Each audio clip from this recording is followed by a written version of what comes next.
Здравейте на всички! Правя това видео и като отговор на последните статии, които се задействаха срещу мене, атаката, която се задейства срещу мене, след като пуснахме видеото за купувачи на гласове в Бургас.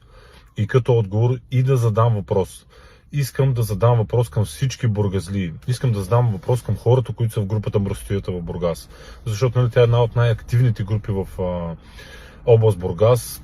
И хората наистина виждам, че искат нещо да се промени в нашата област, да се изчисти, да се подреди, наистина да стане един европейски град. Столица на културата, за каквато ще кандидатства. Въпроси към вас. Наистина ли тези хора са такива, каквито ги показахме във видеото? Вие познавате много хора от Бургас. Нека да питаме всички бургазлии. Вярно ли е това нещо? Вярно ли е, че тези хора са купувачи на гласове? Вярно ли е, че Стоян Тинекеджиев е бил в затвора? Вярно ли е, нали така казват, въпрос задаваме, че Филипов е контрабандист номер 1 и е човека, който коли и беси тук в Бургас? Вярно ли е, че ДПС ново начало купуват гласове? Това може би го разбрахме в Пазарджик. Но нека да видим, вярно ли е за Бургас? Питаме бургазли, питаме всички хора. Вярно ли е? Вярно ли е, че същите тези хора уволниха полицай Димитър Николов, мисля, че се казваше, преди няколко месеца, натопиха го, уволниха го, сега излезе решение, че дисциплинарно го уволняват. Но вярно ли е, че тогава той Владимир Маринов беше началник на полицията? Владимир Маринов, вярно ли е бургазли, че този човек е свързан с Филипов? Вярно ли е бургазли, че Филипов кадрува в областна дирекция Бургас? Готов съм на очна ставка, понеже в статиите пише, че не е било вярно това, че полицаи работили за него. Аз познавам някой от тях. Виждал съм ги, докато съм тренирал, как идват и карат децата на Филипов на тренировки. Полицаи от жандармерията и от други места. Няма повече да говоря за това нещо. Вярно ли е, питам бургазли, че тези хора наистина са такива? Мен всеки ден ме спират по 10 човека да ми дават информация. Къде има купувачи на гласове? Кои са тези купувачи? Искам да попитам отново вас. До кога ще ни правят на глупаци? Тук вече вие може да видите коя медия на кого служим. А понеже медиите, които пуснаха статии, едната е Unicom или Unicorn BG и другата е Днес България, но тя се изтри статията. Първата медия преди 2 седмици дойде при мен и си предлагаше услугите. Срещу заплащане да не отразява. И сега пускат статия. Между другото, не мога да кажа нищо срещу тях. Самата статия не е нещо конкретно да засяга толкова мене, но вие искам да видите на кои медии може да вярвате, на тези, които просто някой плаща там и отразяват, кои са истинските медии в Бургас, как работят и въпросът ми е, до кога ще позволяваме да ни правят на глупаци?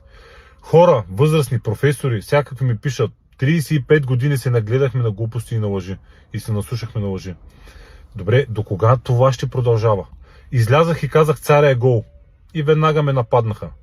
От друга страна, пишат ми на мене журналисти от Бургас, от BTV, от Нова, от всякакви бургаски медии, такива, които по някакъв начин симпатизират и ни казват браво, смела постъпка. Питам вие да не се подигравате с мен, това е ирония или те казват не. Наистина признаваме това, което ти направи. Наистина си прав, но това го казват една част от хората. Питам отново бургазлии, вярно ли е това, което показахме във видеото? Те сега ще да активират съда, прокуратурите срещу нас за клеветите? Стигаме. Кой държи съда и прокуратурата в Бургас? Лично аз познавам и прокурори, и съдии, които са назначени от Филипов, от Широков и от другите. Познавам лично такива. И в тяхните области, и в Бургас. Някой като каже, съда. Какво ще направи съда? За кой съда ще отреди, в коя полза ще учреди съда? Разбира се, че в тяхна. Отново, последен въпрос и приключвам това видео. Вярно ли е това, което направихме във видеото? Ако не е вярно, понеже аз имам за вярващ човек, християнин, едно от най-висшите неща в християнство е да отидеш да се покаеш тогава, когато си допуснал грешка, тогава, когато си наклеветил някого без да заслужава. Готов съм. Ако това нещо не е вярно, пишете коментари, бургазлии. Ще го пуснем това видео и в Мръсотията в Бургас. Пишете и отдолу, вярно ли е? Готов съм да изляза публично, да се извиня на тези хора, ако не съм бил прав. На всеки един от тях, пак казвам, в християнството, Има изповед, има покаяние, има да си признаеш грешката. Има и прошка. Нали, ето, скоро дори си искаше прошка. Ако не съм прав, готов съм да изляза и да се извиня публично на всеки един човек. Но искам вие да кажете, вярно ли е за купувачите на гласове? Купуват ли се гласове в Бургас? Кои са тези хора? И дали тези хора, които човека във видеото каза, че са купувачи, дали е вярно?